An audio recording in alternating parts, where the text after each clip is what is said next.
Melihat survei terbaru indikator politik Indonesia, Ganjar Pranowo berada paling atas untuk Pilpres 2024. Apakah dengan keunggulan suara ini, Ganjar sudah pasti memenangkan kontestasi dan bisa menduduki kursi istana?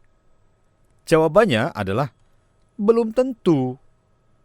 Jokowi sebagai kingmaker melihat fenomena ini.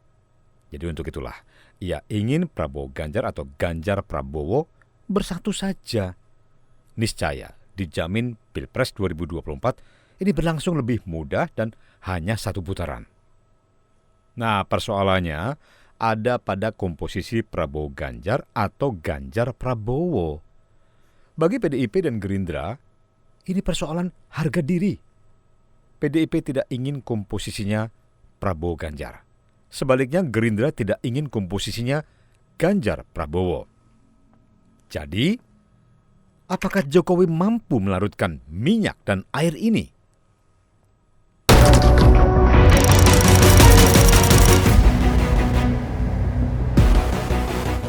Dinamika perpolitikan Indonesia makin ngeri-ngeri sedap, khususnya menjelang detik-detik dibukanya pendaftaran Capres-Cawapres oleh KPU.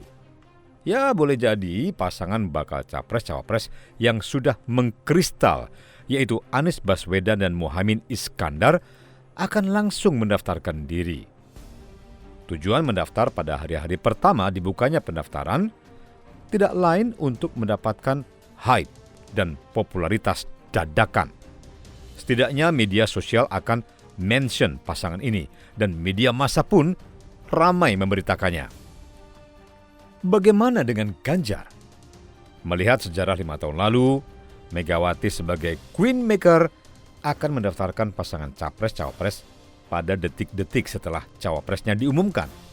Sedangkan Prabowo mungkin tidak terlalu ambil pusing dengan momen pendaftaran. Pilpres 2024 kali ini Prabowo cukup percaya diri untuk berjalan sendiri setelah magang menjadi menterinya Presiden Jokowi. Nah, kedekatannya dengan Presiden membuat pemilih garis keras Jokowi beralih, mengingat Jokowi sudah tidak bisa mencalonkan diri lagi. Prabowo mendapat durian runtuh yang membuat elektabilitasnya melejit. Sebagai capres yang memposisikan diri antitesis Jokowi, Anies Baswedan sebaliknya harus gigit jari. Hardliner pendukung Jokowi menjadi antipati dan makin menebalkan tinta posisi mereka sebagai asal bukan Anies Baswedan. Tidak heran, limpahan suara pendukung Jokowi banyak mengalir ke Prabowo. Ini menjawab kenyataan mengapa elektabilitas Anies tidak kunjung beringsut, bahkan ketika sudah berpasangan dengan Cak Imin. Satu hal, Nahdliyin tidak terpengaruh provokasi Cak Imin bahwa NU adalah PKB. Di sisi lain, PBNU keras mengatakan bahwa organisasi ini tidak berpolitik dan tidak terafiliasi ke partai politik tertentu. Sementara survei terbaru indikator politik Indonesia, Ganjar unggul 33,4% dalam simulasi 34 nama capres. Sementara Prabowo memperoleh 29,3% dan sementara Anies 19,2% suara. Nah, dalam simulasi 10 nama calon presiden, Ganjar mendapat 34,2%, Prabowo meraup 30,3%, sedangkan Anies 19,7% suara. Jadi dengan komposisi ini, Pilpres 2024 besar kemungkinan berlangsung 2 putaran dengan asumsi pasangan Anies Muhaimin tersingkir di putaran pertama. Dengan asumsi beralihnya sebagian besar pemilih Anies Imin ke kubu Prabowo, malaikat juga tahu siapa yang jadi juaranya.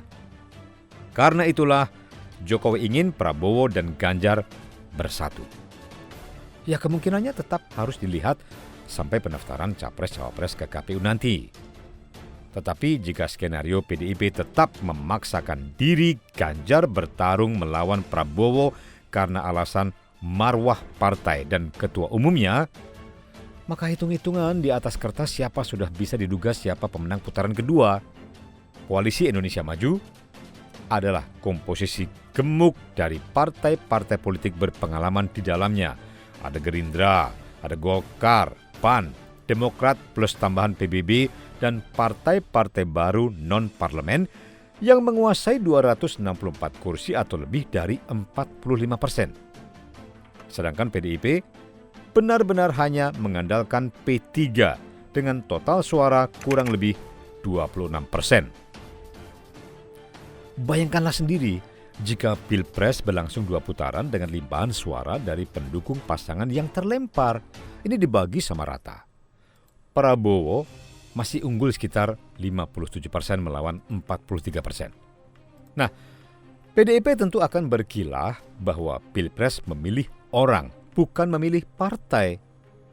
Artinya, dengan keunggulan popularitas dan elektabilitas saat ini, Ganjar masih berpeluang keluar sebagai pemenang. Tetapi dengan gempuran mesin partai yang demikian besar, PDIP harus berpikir 2 kali untuk dapat memenangkan kontestasi, kecuali memang sudah pada satu titik keputusan bahwa kalah pun nggak jadi persoalan. Artinya apa? Artinya PDIP rela melepas statusnya sebagai the ruling party yang sudah disandangnya selama 10 tahun terakhir demi marwah partai dan ketua umum. Berbagi kekuasaan adalah opsi terbaik PDIP, sebagaimana berbagi kekuasaan yang dilakukan Presiden Jokowi seperti sekarang ini. Kecuali Demokrat dan PKS. Toh partai-partai pemegang kursi parlemenlah yang menjalankan pemerintahan saat ini.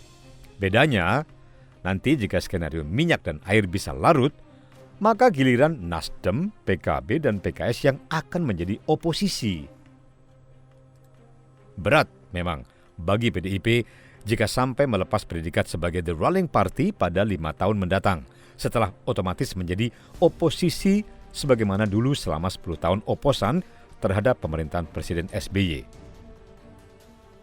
Ketiadaan efek ekor jas pasca Jokowi niscaya berakibat pada melemahnya elektabilitas PDIP. Meski sesama kader PDIP, Ganjar masih kalah awu terhadap Jokowi dan bakal kesulitan menjadi pengungkit partai di kemudian hari. Karena Ganjar memang bukan Jokowi. Dengan sudah disepakatinya pendaftaran cawapres dan capres dan cawapres yaitu tanggal 19 sampai 25 Oktober kan waktunya masih panjang. Masih walaupun itu dipercepat namun waktunya masih panjang, masih ada 1 bulan sehingga tentu saja capres yang belum mengumumkan cawapresnya masih ada waktu untuk kemudian nanti mengumumkannya pada waktu yang tepat. Dan apakah ada kemungkinan? Ya mungkin aja dinamika yang ada di politik ini selalu memungkinkan kita untuk bersilaturahmi dan bertemu dengan sesama anak bangsa untuk bisa menyepakati hal-hal yang akhirnya kami sepakati bersama bahwa ini adalah yang terbaik untuk bangsa dan negara.